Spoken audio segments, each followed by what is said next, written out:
Ceux qui ont Hashimoto, on passe par des phases où on a envie de lâcher en fait, où on a envie de sortir de ce corps, où on a envie de l'abandonner. Salut tout le monde, j'espère que vous allez bien. Donc aujourd'hui, je vais vous faire une vidéo pour vous expliquer comment j'ai été diagnostiquée de la maladie d'Hashimoto. J'ai été à peu près diagnostiquée de cette maladie il y a environ 6 mois. Donc c'était en mai-juin 2019. Avant d'être diagnostiquée par cette maladie, je suis vraiment passée par des phases assez compliquées, que ce soit psychologiquement, physiquement, émotionnellement également. Le but, c'est vraiment de vous apporter mon témoignage et de vous expliquer comment je suis passée de quelqu'un qui était incapable de rien faire, qui était littéralement épuisé, à quelqu'un qui a retrouvé sa vitalité. Alors déjà, on va commencer par le commencement. Qu'est-ce que la maladie d'Hashimoto?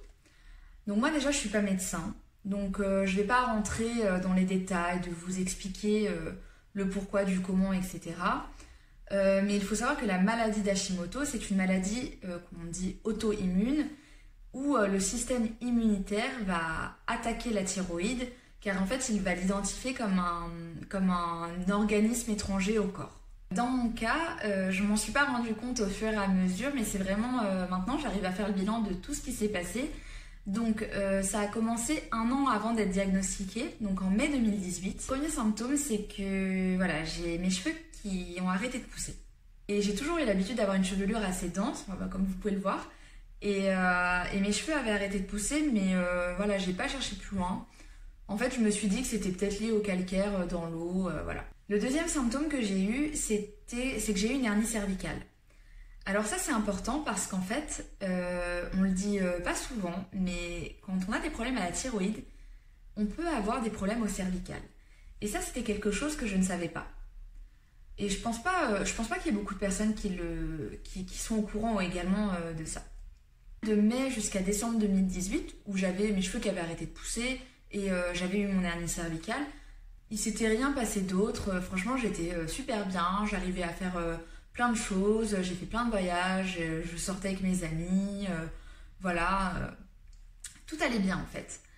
Les seuls soucis que j'avais pu remarquer, mais j'ai vraiment pas cherché plus loin, c'était que j'avais souvent des coups de fatigue. Ça, c'est vrai que ça m'arrivait très très souvent.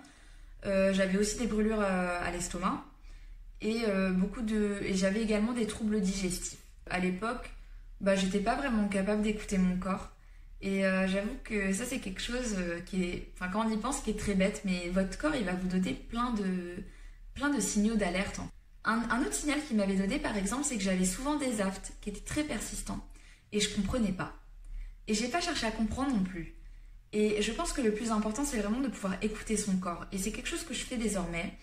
Et je fais tout vraiment par rapport à mon corps. Et je m'en porte beaucoup mieux. En décembre 2018, là, ça a commencé à être compliqué. Ça a commencé à être compliqué parce qu'en fait, j'étais très souvent nerveuse. Je devenais très facilement irritable.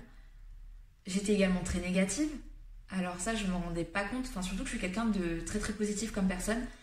J'étais super négative. Et j'avais souvent des vagues de chaleur en fait qui emplissaient mon corps. C'était trop bizarre, vraiment super bizarre. Et je me souviens que parfois, je disais à mes collègues ou à mes amis, je me disais mais il fait pas chaud ici. Et ils me disaient toujours non, tu dois avoir un problème parce qu'il fait pas chaud en fait. Et ça, c'est quelque chose qui est très important. Vous pouvez voir ce genre de choses si vous discutez avec les gens et voir si votre corps réagit normalement par rapport aux autres. Quelque chose d'autre que j'avais également, c'était des pensées incessantes. C'est-à-dire qu'en fait, mon cerveau, il était tout le temps en train de réfléchir. Il s'arrêtait pas. Vraiment, il s'arrêtait pas. Donc en fait, j'avais aucun moment de répit pour me reposer parce que même quand j'arrivais chez moi après le travail, j'étais en train de tout organiser, j'avais vraiment tout dans ma tête, etc. qui fusait. Et en fait, c'est pas du tout normal d'avoir des pensées incessantes. Et ça, il faut se le mettre dans la tête parce que surtout avec notre mode de vie actuel, on a souvent tendance à courir à droite, à gauche, etc. Et on se laisse pas le temps de respirer.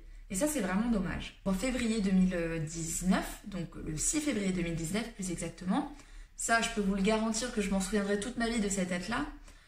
Alors, j'étais au travail et je me sentais pas très bien, donc j'ai décidé de rentrer parce que j'étais un peu fatiguée. Je suis rentrée chez moi et là, en fait, je me suis écroulée de fatigue. Donc en fait, vraiment, je me suis vraiment écroulée de fatigue. C'est-à-dire qu'en fait, je pouvais plus rien faire. J'avais des vertiges quand j'étais debout, des vertiges quand j'étais allongée. J'étais épuisée. C'est-à-dire que quand je vous dis épuisée, c'est-à-dire qu'envoyer un texto, ça m'épuisait. Appeler quelqu'un, ça m'épuisait. Ranger ma chambre, j'étais incapable de le faire. Alors que pour le coup, moi en plus je suis quelqu'un qui est vachement maniaque, donc c'était très compliqué. Voilà, toutes ces choses-là, c'était une phase assez compliquée.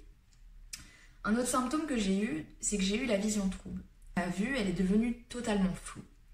Et quand je marchais dans la rue, alors quand j'arrivais à marcher, parce que bien évidemment, j'arrivais pas spécialement à marcher si ce n'était plus de 10 minutes sans être essoufflée comme si je venais de courir un marathon.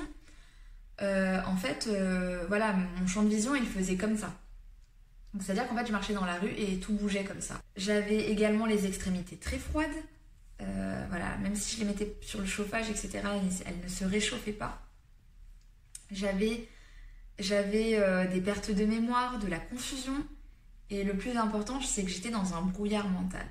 Donc ça, c'est important à préciser parce qu'en fait, sur le coup, on ne se rend pas compte de ce qu'il se passe et on ne comprend pas ce qu'il se passe.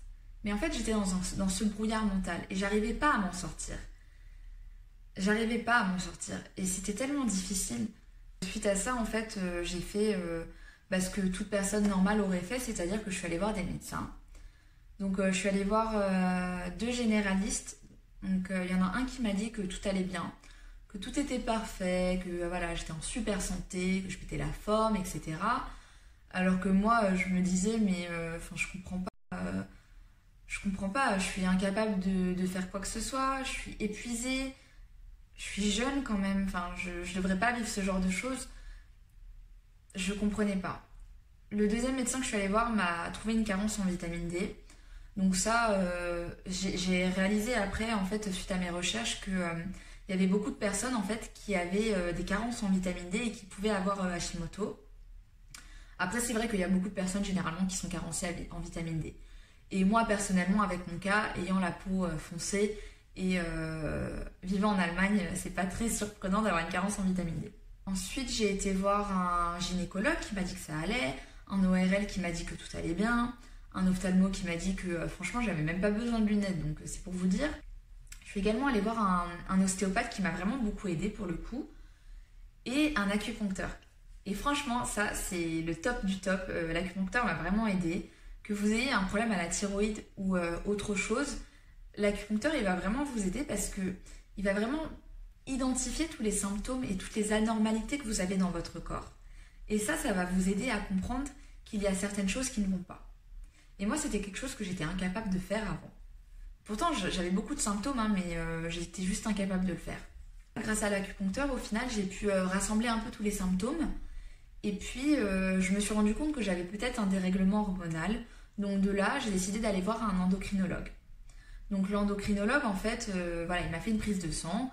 Et bien évidemment, le résultat est tombé, c'était Hashimoto. J'étais pas bien, franchement, j'étais pas bien parce qu'on n'est jamais bien quand son corps il est malade. Et surtout quand les médecins vous disent que tout va bien et que vous avez juste besoin de repos et qu'en fait c'est pas du tout le cas. Et franchement je suis super contente de pas avoir lâché l'affaire, de vraiment m'être battue pour comprendre ce qu'il se passait. Tous ces moments-là, j'identifiais vraiment mon corps comme ma prison. J'avais vraiment l'impression d'être dans une prison en fait. Et c'est horrible à dire parce que notre corps en fait c'est notre allié. Notre corps c'est précieux, il nous aide à faire plein de choses, il nous aide à marcher, il nous aide à réfléchir, il nous aide à être en vie tout simplement. Et j'arrivais plus à voir mon corps comme quelque chose qui devait, comme quelque chose faisant partie de moi en fait. Et c'est d'ailleurs pour ça que je fais cette vidéo, c'est parce que je sais que c'est très compliqué, je sais que ceux qui ont Hashimoto, on passe par des phases où on a envie de lâcher en fait, où on a envie de sortir de ce corps, où on a envie de l'abandonner. Il ne faut pas penser comme ça. Et moi je peux vous le dire parce qu'il y a 6 mois j'étais incapable de rien faire, j'étais incapable de marcher 10 minutes sans être essoufflée, j'étais incapable de faire du sport, j'étais incapable de faire de la corde à sauter, j'étais incapable de refaire juste de profiter d'un moment avec mes amis, de rigoler, d'être bien, parce qu'en fait j'étais dans un état où j'étais tellement épuisée que je pouvais pas être bien. C'était impossible en fait. Je pouvais pas. J'ai dû changer mes habitudes alimentaires, donc ce sera le sujet d'une prochaine vidéo. Et puis également changer mon mental en fait. Et ça c'était une partie très importante, de me dire que mon corps était important, que j'allais me battre pour guérir mon corps et que j'allais m'en sortir. Avant j'étais incapable d'écouter mon corps, c'était quelque chose que je faisais pas du tout.